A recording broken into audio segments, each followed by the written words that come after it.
Hello students, welcome back to my channel. Vishal Gupta आपका teacher. कैसे हो आप सब बच्चों? इस वीडियो में मैं आपको क्लास 11 का जो हमारा माइक्रो इकोनॉमिक्स का सब्जेक्ट है उसका चैप्टर नंबर 10 प्रोड्यूसर्स इक्विलिब्रियम कराने जा रहा हूं। बच्चों ये छोटा सा चैप्टर है, हम कोशिश करेंगे 10-15 मिनट के अंदर ही इसको अंडरस्टैंड करने के लिए कि ये चैप्टर में क्या है।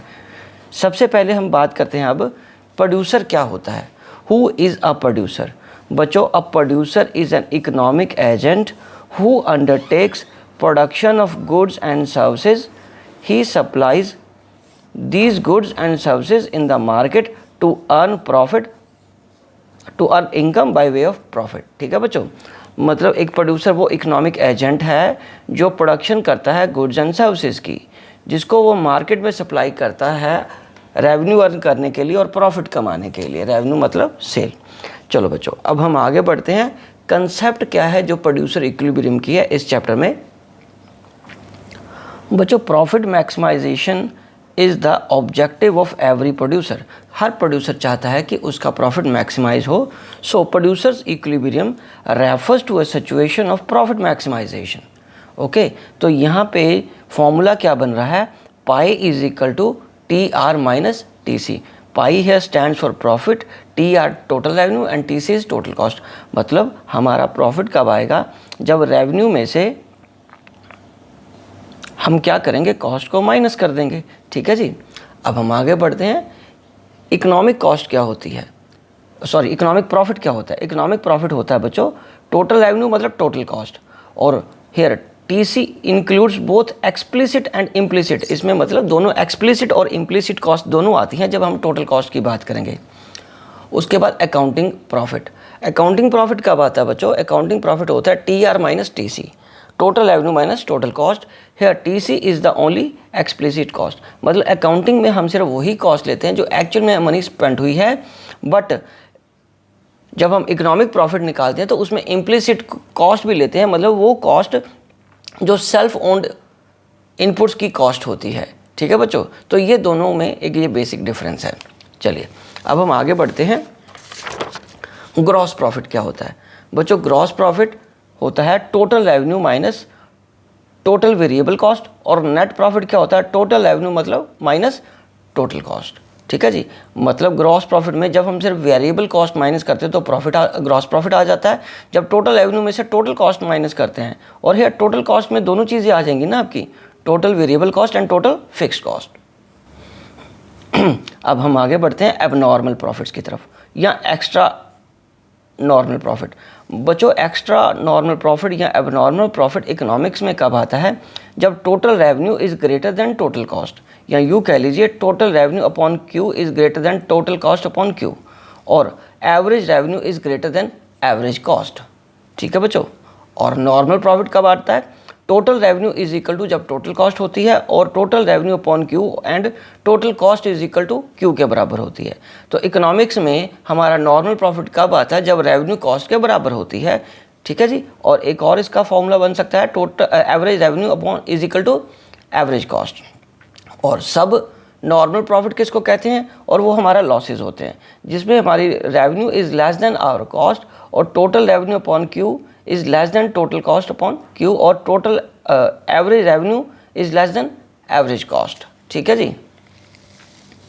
चलिए अब हम आगे बढ़ते हैं। कंडीशंस क्या है प्रोड्यूसर्स इक्विलिब्रियम की? चलो अब इसको अंडरस्टैंड करते हैं। A producer strikes his equilibrium and maximize his profit when the following conditions are satisfied। और बच्चों, पहली कंडीशन क्या है कि marginal revenue shall be equal to marginal cost, और दूसरा marginal cost should be rising when AR is equal to MC, और तीसरा क्या है बच्चों? Average revenue is greater than less than average variable cost. So it is only when these conditions are satisfied that the difference between total revenue and total cost is maximized, implying the maximum of profit। ठीक है, तो इस situation में हमारा maximum profit आता है। नीचे मैंने एक टेबल बनाया, उसके अगले पेज पे हमने डायग्राम बना के इसको प्रेजेंट किया है प्रोड्यूसर इक्विलिब्रियम को। यहाँ मैं आपको अंडरस्टैंड करवाता हूँ कि ये क्या चीज़ होती है, हाउ टू कैलकुलेट मैक्सिमम उसका प्रॉफिट कैसे निकालेंगे, कौन सी स्टेज पे हमारा प्रोड्यूसर इक्विलिब्रियम आएगा। बच्चों, ये मैंने 11 यूनिट्स लिए हैं। ठीक है जी। 1 2 3 4 5 6 7 8 9 10 11 और सभी की मार्जिनल रेवेन्यू कांस्टेंट है 12 12 12 12 12, ठीक है जी।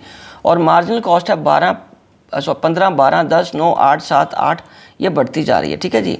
तो अब हम इसका कोई साइंटिफिक आधार नहीं है, ये हमने एक एग्जाम्पल के फॉर्म में लिया है, ये कोई किसी कैलकुलेशन से नहीं निकाला हमने, ठीक है बच्चे। तो अब यहाँ पे अगर देखो इस पे सेकंड पे हमारा मार्जिनल रेवेन्यू और मार्जिनल कॉस्ट बराबर है सेकंड यूनिट पे। और एक और सिचुएशन कौन सी है, 10th यूनिट पे। 10th यूनिट पे भी ये 12 आ रहा है और ये भी 12 आ रहा है 10th यूनिट पे, ठीक है। तो अब दो जगह तो हमारी ये कंडीशन तो सेटिस्फाई होगी, marginal revenue is equal to marginal cost. But अगली कंडीशन क्या है, MC should be rising.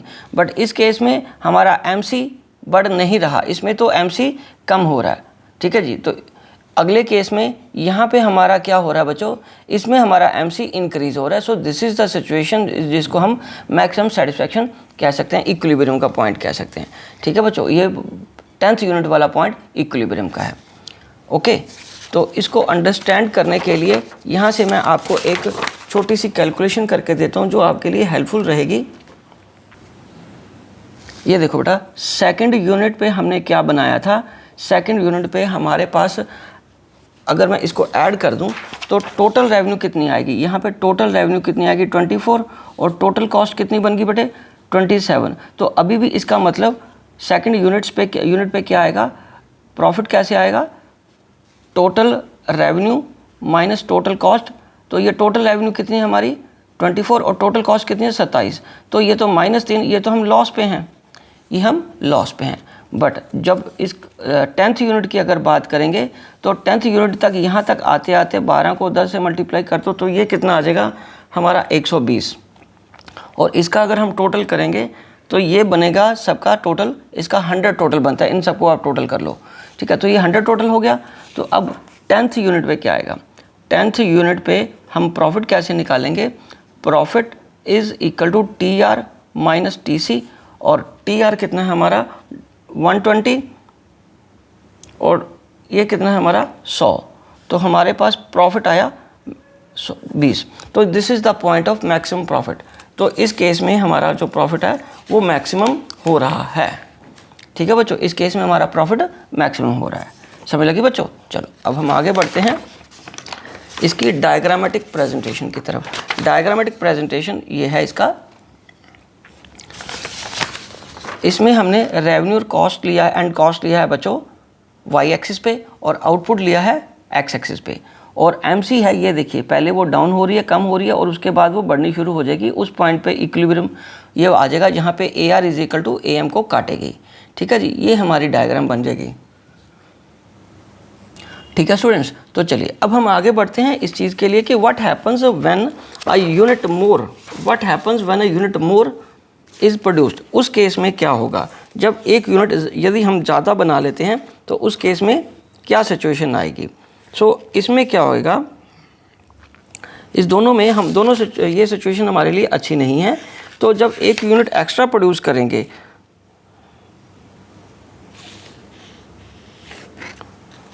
When, यहाँ मैं लिख रहा हूँ output is beyond the point of equilibrium, उसे क्या होगा, अगर उससे क्या होगा हमारी additional revenue and additional cost, ठीक है। नेचुरली जब हम एक यूनिट और बनाएंगे तो एडिशनल रेवेन्यू और एडिशनल कॉस्ट हमारी बढ़ जाएगी। So this addition to cost will be greater than additional revenue, ठीक है बच्चों। तो इससे क्या होगा, इसका जो एडिशनल कॉस्ट है वो एडिशनल रेवेन्यू से ज़्यादा होगा। So in this case profit will shrink, profit will shrink, profit shrink कर जाएगा या यूं कह लीजिए लेस हो जाएगा, ठीक है जी। चलो ये हमारी सिचुएशन बन जाएगी। तो इस केस में आपका यहाँ पे मैं एक डायग्राम बना के भी आपको बता देता हूँ। ये देखिए, ये छोटी सी डायग्राम हम बना लेते हैं यहाँ पे इसको अंडरस्टैंड करने के लिए। ये हमारा बन गया AR is equal to MR। तो यहाँ पे हमने ये जो लाइन खींचनी है ये, तो इस सिचुएशन पे जब हम यहाँ, ये पॉइंट तो हमारा इक्विलिब्रियम का ना, तो इसका मतलब इस सिचुएशन पे ये वाला जो एरिया है हमारा, ये एडिशनल कॉस्ट का एरिया हो गया। ठीक है बच्चों, ये एडिशनल कॉस्ट का एरिया होगा। जो ये हमारा y एक्सिस है, ये x एक्सिस है, यहाँ पे हमने आउटपुट लिया है। ठीक है जी, ये रेवेन्यू एंड कॉस्ट आ जाएगा। ठीक है बच्चों, चलो अब हम आगे बढ़ते हैं। नेक्स्ट टॉपिक है इसका हमारा, what happens when a unit less is produced. तो इस केस में क्या होगा, जब एक लेस प्रोड्यूस होगा, output when output is reduced below the point of equilibrium, equilibrium से नीचे जब आ जाएगा। ठीक है बच्चों,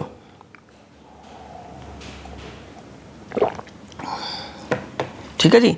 तो इस केस में क्या होगा, TR will reduce and TVC जिसको बोलते हैं, TVC will reduce, also reduce. ठीक है, but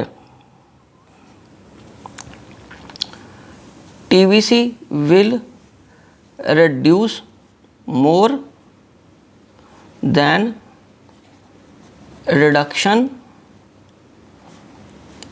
in profit, so profit will be less. ठीक है, प्रॉफिट लेस होगा, कम हो जाएगा। ओके जी, तो इसको हमने डायग्रामेटिकली कैसे प्रेजेंट करना है,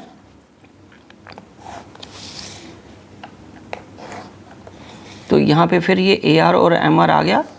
ठीक है जी, बट जो लाइन खींचेंगे वो हम इस तरीके से खींचेंगे।